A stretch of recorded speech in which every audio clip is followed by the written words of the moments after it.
Então, vamos definir as principais responsabilidades de um desenvolvedor. Em outras palavras, as principais tarefas dele, o que ele faz no dia a dia. Eu resumi eles em 4, que são analisar, implementar, testar e documentar. Vamos ver cada um dessas responsabilidades em detalhes. Analisar. Analisar é o fato de ler e entender tarefas, né? Chamada de user story, para quem usa a metodologia Scrum.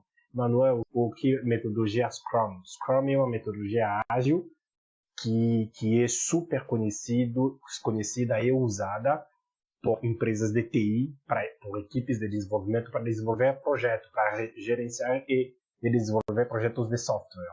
Então, analisar o fato de ler e entender as tarefas, quando te passa uma tarefa, você lê, tenta ler, entender essa tarefa, determinar as linhas, etapas gerais a serem implementadas, rabiscar, fazer um esboço da implementação. E outra palavra, análise, é o período que vem antes de você programar mesmo, de você escrever o código. É o período onde você lê a tarefa, você entende mais ou menos o que pediram, quais são as necessidades do analista funcional, né? Que em algumas empresas, quando não tem analista funcional, é o próprio cliente direto falando com você. Então, basicamente, é você se preparar antes de pôr a mão na massa. Analisar e pôr a mão na massa também, porque você está rabiscando, você está escrevendo as linhas gerais. Desde um algoritmo pequeno, a análise te ajuda a escrever as linhas gerais do algoritmo, as linhas gerais, os métodos que você vai usar, os atributos, enfim, para você ter uma ideia geral daquilo que você vai implementar. Essa é a etapa da análise.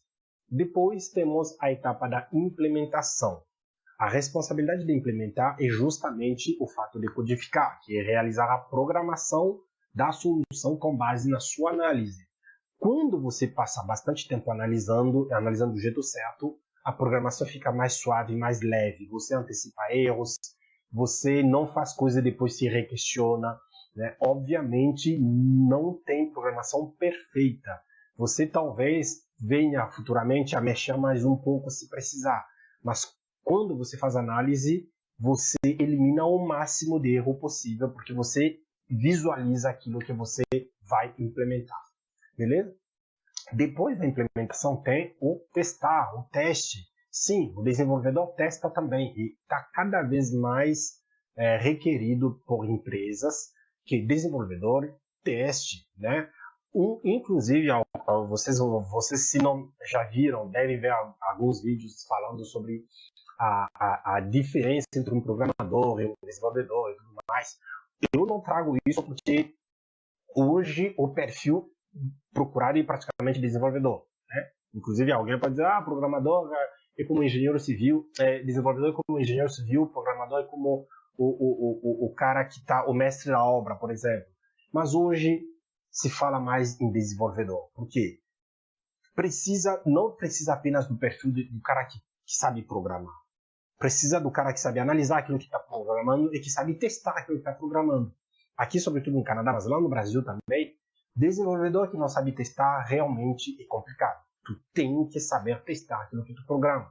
Então, testar é justamente o fato de você escrever e executar testes unitários. Emanuel, o que é testes unitários? A gente vai ver mais em diante se você não conhece, mas na maioria das linguagens de programações existem testes códigos que você escreve para testar um método que você implementou, né? Mas aqui o que você tem que reter é que uma das responsabilidades do desenvolvedor é testar, que é escrever e executar testes unitários ou de integração, né? Então, e realizar testes funcionais para verificar se as necessidades das tarefas foram atingidas.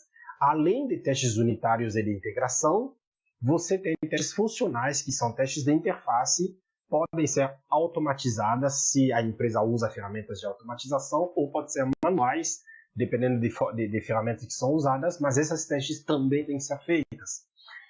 Obviamente, testes funcionais não são feitos somente pelo desenvolvedor. Testes funcionais já vai para o pessoal do QA, vai para analistas funcionais que também pediram as tarefas, porque eles vão, é a forma deles de validarem se a user story ou a tarefa, dependendo da metodologia que é usada, foi atingida ou não. Mas o desenvolvedor, ele também tem que fazer esse teste para ver se o que ele desenvolveu atende aquilo que foi pedido, beleza? Porque não basta apenas programar. Você tem que garantir que aquilo que foi pedido foi programado. E testes funcionais te ajudam a fazer isso. Testes unitários te ajudam a evitar erros, bugs, né, os famosos bugs. Beleza? E depois tem a documentação. Sim, também uma das principais responsabilidades de um desenvolvedor é saber documentar. O que documentar? É escrever descrições dos teus métodos, classes, objetos. Né? Já estou citando palavras-chave de programações, do paradigma de programação orientada a objeto, beleza? Componentes, no caso do lado front-end das interfaces e tudo mais, funcionalidades do código das interfaces, né? Essa documentação parte desde a documentação em linguagem de programação, por exemplo, com Java, a gente tem o Javadoc, a gente tem para APIs, a gente tem ferramentas como o Swagger, que são usadas para documentar APIs, até funcionalidades mais, de interfaces para outros membros da equipe, usando coisas como o Wiki, tem empresas que usam o OneNote, mas o objetivo é o quê? É documentar, é explicar. A responsabilidade de documentar consiste justamente em descrever aquilo que você está programando, para que fique fácil para você mesmo futuramente, porque, cara, a gente escreve tanta linha de código que você vai esquecer. Obviamente não vai documentar cada linha de código, por isso que eu falei aqui, tu documenta blocos, tu documenta método, tu documenta classes, tu documenta os objetos, tu documenta componentes, tu documenta interfaces, coisas que tu sabe que vai precisar de uma documentação para alguém entender, ou em caso de uma integração com outro sistema. Isso também é responsabilidade do desenvolvedor. Então aqui eu citei 4 responsabilidades que são principais do desenvolvedor. Não significa que o desenvolvedor não tem outras responsabilidades, mas as principais, aquelas que você, os must, como se fala em inglês, aquilo que você tem que saber, são esses 4. Analisar, implementar ou codificar, programar, testar o que tu programou e documentar aquilo que tu programou. Essas responsabilidades não são as principais. Agora eu vou trazer responsabilidades que não são as principais, mas que podem cair nas mãos de um desenvolvedor.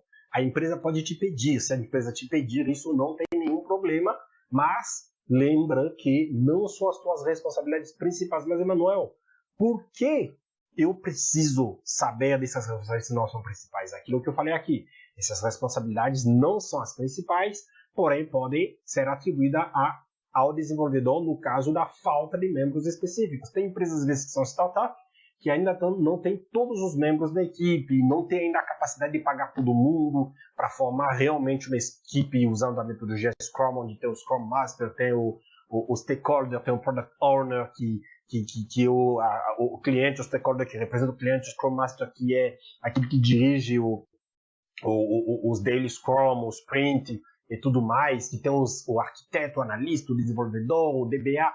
Não são todas as empresas que têm toda essa estrutura. Mas, quando se tem, o desenvolvedor faz essas 4 tarefas que eu citei. Quando não se tem, pode surgir que o desenvolvedor faça outras tarefas. Eu, por exemplo, eu fiz várias dessas tarefas que eu vou citar agora. Uma delas, levantar requisitos com o cliente. Mas, assim, em empresas com equipes completas, isso aqui é responsabilidade de um analista funcional, porque ele estuda para isso. Ele que tem o contato com o cliente. Ele que conversa com o cliente, ele que entende as necessidades do cliente, correto? Ou ele tem o contato com o stakeholder, que é o representante do cliente numa equipe Scrum, correto? Então, essa responsabilidade pode cair para o desenvolvedor, mas não necessariamente do desenvolvedor. Outra tarefa, suporte ao usuário final, mas normalmente esse aqui é do time do suporte. As empresas têm time de suporte, então conversa com o usuário final para fazer suportes, configurações e tudo mais.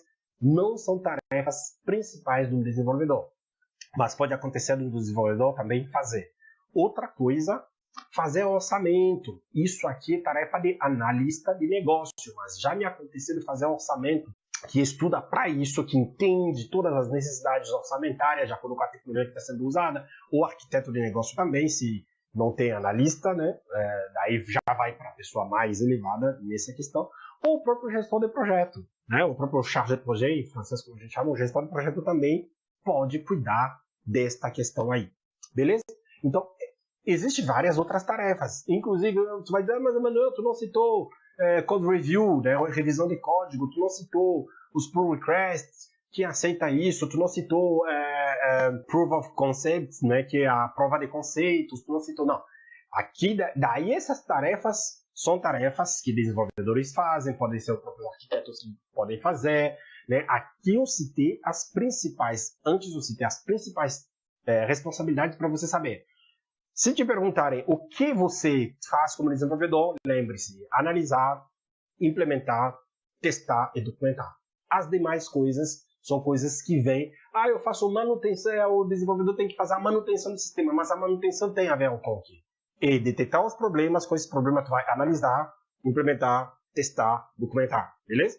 Então, é isso aí. E tem outra que eu ia até esquecer, gerenciar as tarefas do projeto, que o Scrum Master, o Product Owner, o gestor de projeto que faz.